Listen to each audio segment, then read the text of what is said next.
Gente, a votação dos cortes finalmente começou ontem na Câmara, depois de uma reunião de cerca de meia hora ali entre Lira e Haddad, e também depois que o governo federal acenou com a liberação de quase 7 bilhões de reais em emendas parlamentares, com o dólar ainda lá em cima. Não está fácil mesmo dezembro, né, Pedro? Não está fácil, Luísa, e não vai estar fácil por algum tempo. Mas eu acho que a gente devia abrir a conversa com a pesquisa Datafolha que saiu hoje, que de fato aponta uma queda de 69% para 69%, vindo de 79% dos brasileiros, que consideram que democracia é o melhor regime.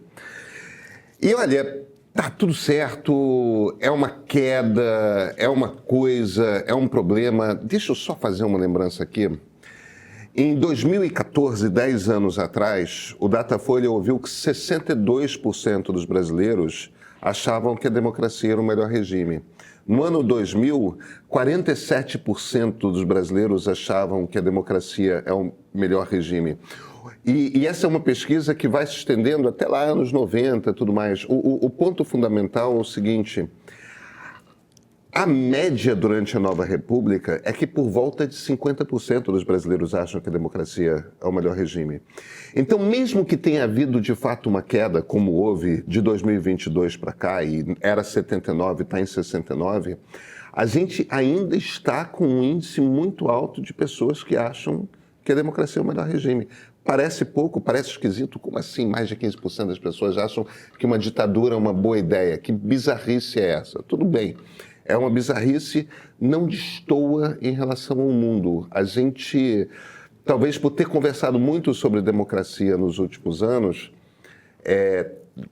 parece que existe um jeito de olhar para esse troço na base do copo meio cheio, sabe? Talvez a gente tenha convencido gente suficiente de democracia é uma boa ideia. A coisa complica quando a gente começa a entender o que as pessoas acham que democracia é, mas é melhor a gente nem entrar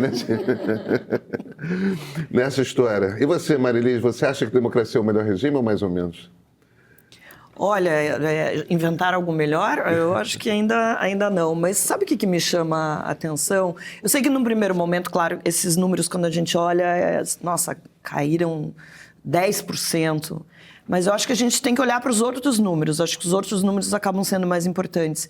Esses 8%, por exemplo, de pessoas que se dizem favoráveis preferem uma ditadura, é um número que cresceu um pouquinho. Mas diante do que a gente viveu nos últimos anos, com esse clima golpista que se instaurou no país e todas essas ameaças reais que a gente, né, ainda vai discutir muito durante o ano que vem, e espero que a gente discuta mesmo, mas que seja uma discussão séria e que tenha resultados concretos. Eu acho que até é um número que não é tão assustador quando você fala em 8%. O que me chama muito a atenção são os 17% que falam tanto faz. Que aí pode ter várias leituras, Pedro. Acho que a gente pode olhar para pessoas que estão um pouco descoladas no noticiário, não estão dando muita atenção, as coisas estão sendo discutidas, estão muito preocupadas, enfim, com os aumentos do supermercado, com o emprego, ainda que a taxa do desemprego tenha caído. Eu acho que são pessoas que podem estar dentro daquele grupo que estão exaustas de toda essa discussão e polarização que a gente vem vivendo nos últimos anos. Então, quando chega uma pesquisa dessa, a pessoa fala, gente, tanto faz, até porque talvez não tenha muito clara, ou nem acredite que a gente vai ter uma ruptura de fato no sistema democrático. Então, a resposta é aqui. E tem um número pequeno ali, acho que 6%, que fala que não sabe. E eu acho que esse número talvez fosse até maior, assim, na prática, das pessoas que não entendem exatamente o que é uma democracia, como ela funciona, a importância dela, mas tem gente ali dizendo que não. Então, assim, é uma pesquisa importante de se fazer. Acho que a gente tem que estar sempre de olho, né, nos ventos que estão soprando. Eu ontem finalmente fui assistir Ainda Estou Aqui. Posso fazer um merchan? Deve. Eu vou fazer parte da bancada do Roda Viva, que vai entrevistar o Marcelo Rubens Paiva, que é o autor do livro que deu origem ao filme. Então, assim, eu tinha decidido que eu ia assistir o filme só no final do ano, me afastar um pouco dessa polêmica, porque as pessoas começam até a brigar, gostei, não gostei, aquela coisa, enfim, que a gente está vivendo.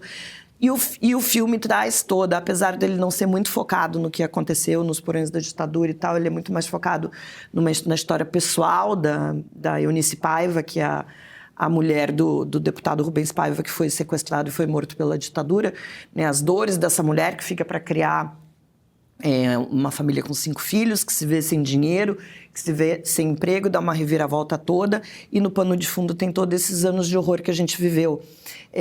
E você sai do cinema muito impactado. Eu acho que quando você sai do cinema depois que você vê um filme desse, você não tem a menor dúvida para uma pergunta dessa, né? Qual é o melhor regime para um país? Que certamente é a democracia. Marilise, aqui você pode fazer todo o mexer que você quiser sempre. Do Roda Viva, da sua coluna na Folha, da sua coluna no Meio. Amanhã tem, gente. É a última coluna do ano. Já estou escrevendo, já está quase pronta. Preparada para as férias? Estou precisando muito de férias. Estou precisando dar uma descansada. Você também. Acho que todo mundo, né, tá cansado. Os anos têm sido difíceis. Eu acho que esse índice das pessoas, tanto quem respondeu que tanto faz, quanto quem respondeu que uma ditadura, às vezes, é um sistema melhor, eu acho que tem a ver com esse movimento mundial que o Pedro estava falando, mas eu acho que aqui no Brasil também tem a ver com anistia. Eu acho que como a gente não consolidou ou não exibiu os crimes da ditadura o suficiente, não puniu, né, não responsabilizou os culpados, eu acho que ainda é um período para o qual as pessoas olham, a ditadura civil-militar de 64, eu estou falando, ainda é um período para o qual as pessoas olham muitas vezes pensando que não era tão ruim assim, porque os crimes, como não houve responsabilização, né, dos agentes do Estado que cometeram essas atrocidades todas que não aparecem diretamente no filme, mas os reflexos delas aparecem, né? Como não houve essa responsabilização, eu acho que para as pessoas fica ainda um imaginário, principalmente para quem não estava na elite econômica e intelectual ali nos anos 60, 70, de que era uma época em que havia ordem, não tinha assalto, não tinha violência, e então aquilo era melhor. Eu cresci ouvindo muito esse discurso. Então, eu acho que a anistia foi fundamental para que a gente tenha esses índices hoje também. Acho que, além dessa corrente mundial, eu acho que no Brasil ainda tem essa questão histórica. E a gente teve um governo aí negando esse período da ditadura, os crimes que aconteceram. Eu acho perfeito isso que você falou e daí trazendo para aquilo que eu estou dizendo que o ano que vem acho que a gente vai discutir muito isso. Espero que as responsabilidades sejam cobradas. A gente viu o Braga Neto preso agora na semana passada, mas eu ainda quero ver responsabilidade maior, que eu digo no sentido de uma pessoa que alimentou esse discurso de que a ditadura seria uma alternativa maior e efetivamente tentou fazer com que a gente desse um passo atrás na história, que se chama Jair Messias Bolsonaro. Esse sim, eu ainda... Tem um meme que tá rolando, sei que a gente já quer passar para São Paulo, quero também ouvir o pessoal de lá, mas tem um meme que tá rolando muito maravilhoso, que é o seguinte: declaro aqui, autorizo aqui que podem me acordar qualquer dia, qualquer hora, qualquer momento para me avisar que o Bolsonaro foi preso. Ó, tá registrado aqui, eu assino embaixo. Flávia Tavares, você sabe que Zé Carlos Menezes aqui no nosso chat está eufórico com seu retorno ao Central Meio. E parece que você tem visitas aí, não é isso? Eu tenho visitas. Oi, Zé Carlos. Oi, Marilise, Pedro, Lu e todos os meiers que nos assistem. Boa tarde. Primeiro, Marilise, ladrão, roubou meu coração e roubou exatamente o destaque que eu ia fazer da pesquisa, que eu também fiquei besta com esses 17%. Mas tem um outro ponto a gente tá alinhada, muita atenção, Flávia, e que eu vou convidar. A gente está alinhada, Flávia. Eu e você estamos, em sintonia. Isso mesmo. E Eu já vou convidar o Vitor Oliveira, que é o nosso convidado de hoje, cientista político. Muito bem-vindo, Vitor, porque... Muito obrigado. Gente prevenida, né?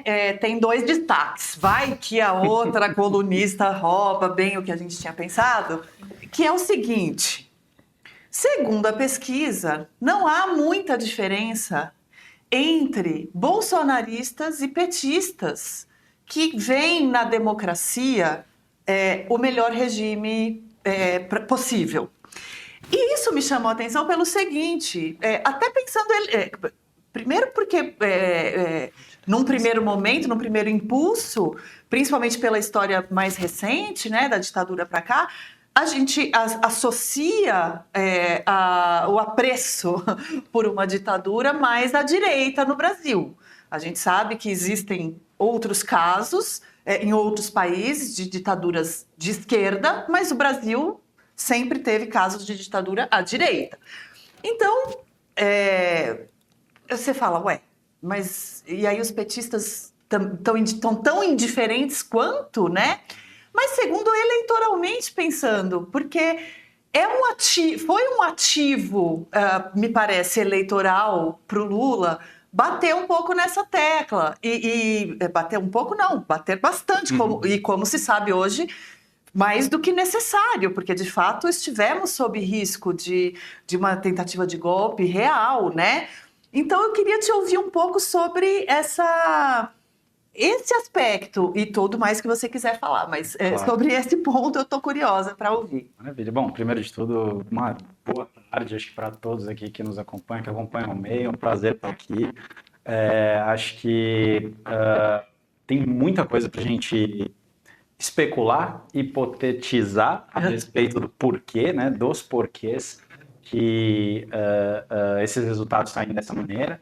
Acho que a primeira visão, realmente concordo muito com o que o Pedro colocou, é que a gente não pode tomar essa queda nessa preferência pela democracia, na aliança dos brasileiros, eventualmente pela democracia, como um problema, porque quando a gente olha pesquisas de opinião com relação ao quanto as pessoas gostam da democracia, de partidos políticos, das instituições democráticas de maneira geral, geralmente esse valor é muito baixo. Na média, esse valor é muito baixo, a aprovação desse tipo de instituição é muito baixa e, obviamente, a relação das pessoas com um conjunto mínimo de valores democráticos também é muito assimétrica, né? Eu acho que essa discussão, talvez seja muito difícil a gente dizer que, embora os valores de bolsonaristas e lulistas, de petistas e antipetistas, de gente de esquerda e de direita, eventualmente sejam parecidos, é muito difícil a gente extrapolar daí a razão pela qual eles preferem, né? Ou eles concordam eventualmente, ou preferem da mesma maneira democracia e ditadura. Porque talvez o que esteja na cabeça deles, por exemplo, para um petista, ditadura signifique A, para um bolsonarista signifique o Alexandre de Moraes. Né? De repente, para um petista, democracia significa o respeito ao resultado nas urnas e a alternância no poder, ou enfim, a vitória de alguém que ele prefira, e do outro lado também, né? Então, assim, eu acho que a gente tem que tomar cuidado, porque é difícil a gente partir da premissa de que eles estão respondendo a mesma coisa. Isso é muito bom, inclusive porque eu acho que ajuda a explicar os 17% que são indiferentes, porque talvez falte um pouco de... para usar um termo da moda, assim, de letramento sobre o que é a democracia, né? Sobre o entendimento do que é a democracia, ou pelo menos um entendimento comum. E mesmo para quem, eu diria, estudou muito isso, a gente parte de... Eu tenho certeza que se a gente perguntasse aqui para cada pessoa que está compondo aqui essa transmissão, mas para quem está nos assistindo, para cada pessoa que pensa que apoia a democracia, ou que constitui a essência do que é essa democracia, é um pouco diferente, ou varia bastante até. Mas qual que seria a definição? Não, a gente tem, o que não falta nesse mundo Você é cientista, você tem que entregar aqui a definição científica. O que a gente gosta muito de trabalhar empiricamente com uma definição que é chamada de definição minimalista de democracia. O que é essa definição minimalista? Ela pega ali a definição do Schumpeter, né, que é basicamente a alternância da elite no poder, que é uma definição muito triste, chata e que ninguém gosta dela, mas que é uma definição também bastante interessante para a gente estudar o que aconteceu mundo afora.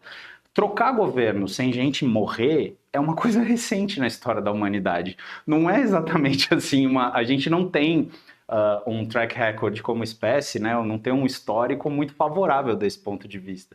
Então, acho que o que dá para a gente dizer é que, dessa definição da mais minimalista, que é quando quem está no poder pode ser trocado pacificamente, né, de uma maneira regular, por quem vai ser governado, até uma definição bastante maximalista ou bastante abrangente de democracia que inclui direitos econômicos, direitos sociais, uma série de outras questões também de participação política, enfim. A gente está sempre falando aí de duas coisas, né? Inclusão e competição política, que é basicamente como o Robert Dahl ensinou a gente a pensar as diferenças nos sistemas políticos, né? Então, eu acho que o que a gente precisa não perder de vista é que as pessoas são diferentes e um sistema democrático razoável precisa também se adaptar a essas diferenças e trazer para dentro. Né? Porque acho que a grande diferença, e aí juro que eu vou parar de falar. Não precisa parar de falar. Aqui é o programa para a gente falar mesmo. A grande diferença que a gente tem de um sistema que é permeável às pessoas é um sistema que seja capaz de trazer para dentro dele os conflitos e processar de uma maneira pacífica. Né? Quando o sistema não consegue trazer para si, processar esses conflitos, processar essas dificuldades, aí a gente começa a ter um problema que pode levar a gente para uma ruptura institucional de maneira mais sistêmica, né? Porque mesmo quando se tenta, foi o caso da Coreia do Sul agora, enfim, a gente tem evidências aí bastante robustas, desde o começo da década de 90, que passou de um determinado nível de renda, dificilmente você tem um regresso, dificilmente você vai ter um retorno a um sistema autoritário, dificilmente o sistema democrático deixa de ser a regra de como as coisas funcionam. Né? E temos, inclusive, uma pesquisa bastante interessante que foi feita, liderada pelo Przeworski, mas também com pesquisadores brasileiros, né? O Limonge, o Sheibub, enfim. Então a gente tem evidências, tem coisas bastante bem sólidas para dizer que, do jeito que está, não significa que o sistema não tem ameaças, mas ele tem vacinas contra esses problemas.